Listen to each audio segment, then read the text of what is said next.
Pane, všetko sa to deje na chválu, slavu Božiu. A tak ako Vieruška vravela o mne, niečo prezradila, že vlastne Pán si ma pripravuje a bola som oddelená, je to pravda.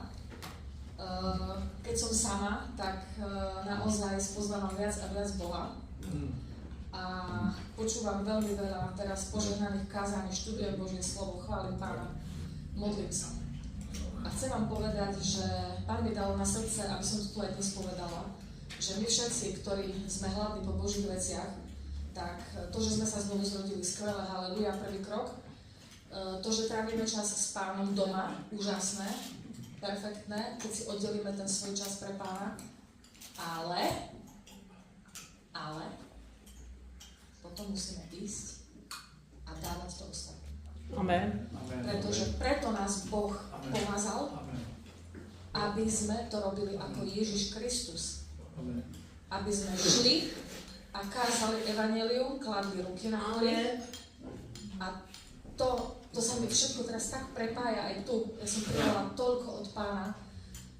Ja ti ďakujem, Vieruško, že si to tak trošku nakopla, to poviem, prezradím to, na Vierušku to bonznem.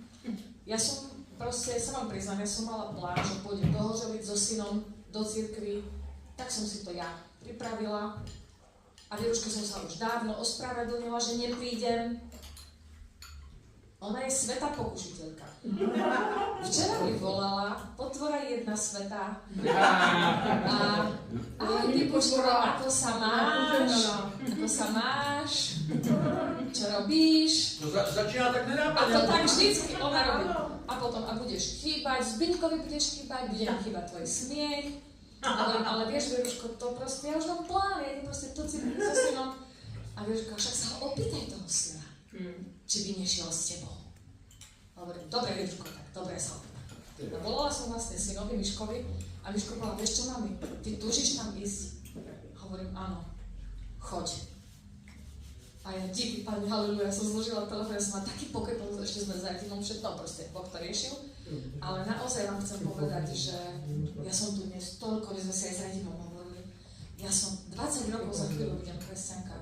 Ja som toto nikdy neprežila s Duchom Svätým, čo dnes tu. Amen. To bolo pre mňa tak mocné, Božie. Ale že naozaj nikdy som toto nezažila. A ďakujem Pánovi, ďakujem Duchu Svätému. Ale fakt tomu predchádza to, že trávite čas s Bohom doma, v tej svojej komórke. A presne ako Richard, Duch Svätý to dal pre mňa, že ja som naozaj veľa slz vyplakala, keď som sa modlila za stratených ľudí. A to Boh vie, to Boh všetko vidí. A sláva Pánovi, ja sa tak teším, viete, na čo sa teším? Že to všetko, za čo sa roky modlíme, čo máme v srdci a tie túžby máme od Pána v srdci, aj tak to všetko o chvíľu uvidíme. To je nás vpadnutie, tie veľké zázraky, tie divy, tí spásení ľudia. To, čo máš v srdci od Pána, modlíš sa za to. Boh ťa pomáže do tej služby. Pomáže a to pomázanie potrebujeme do služby. Jednak to si uvedomiť, že máme ochranu moc krvi Ježiša, pretože je moc Ježišovej krvi.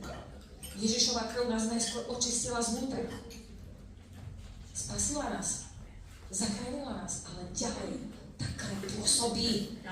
Oddeluje nás, ochraňuje nás, uzdravuje nás. Je to proste úžasné.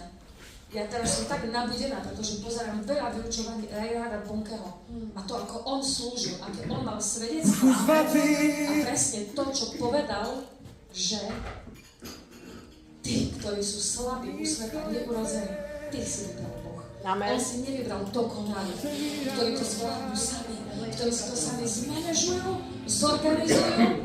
Viete, čo tam povedal dokonca Reinhard Bonke? Že toto Ducha Svätého odpudzuje. A viete, čo ho priťahuje? To, keď ty povieš, ja som slabý, no v tebe som silný.